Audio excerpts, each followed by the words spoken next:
নমস্কার বন্ধুরা, কেবল যোগা করলেও হবে না, কিন্তু খাওয়া সম্বন্ধেও আমাদের জানা উচিত। খাদ্য কর্মশক্তির এক গুরুত্বপূর্ণ উৎস। যদি আমরা অতিরিক্ত খাদ্য গ্রহণ করি তখন আমরা ক্লান্ত অনুভব করি, যদি কম খাদ্য গ্রহণ করি তখনও আমরা ক্লান্ত হয়ে পড়ি। অতএব সঠিক পরিমাণ খাদ্য গ্রহণ করা শরীরের সক্রিয় কার্যের জন্য অপরিহার্য। খাদ্য 3 প্রকারের হয়।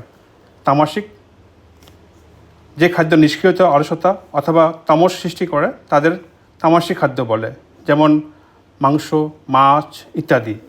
শরীরের এবং মনের আবশ্যকতার ওপর খাদ্য নির্বাচন করা উচিত।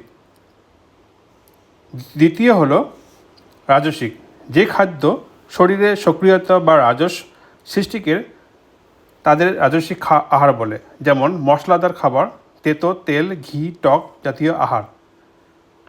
আর 3 নম্বর হলো সাত্ত্বিক, যে খাদ্য সত্ত্ব বাড়ায় তাকে বলে সাত্ত্বিক আহার। উদাহরণস্বরূপ বলা যায় সবুজ শাক সবজি, ফল, শস্য এবং বীজ জাতীয়। আপনারা কমেন্ট করে বলুন আপনারা কী খাদ্য খেতে ভালোবাসেন। নমস্কার, জয় গুরুদেব।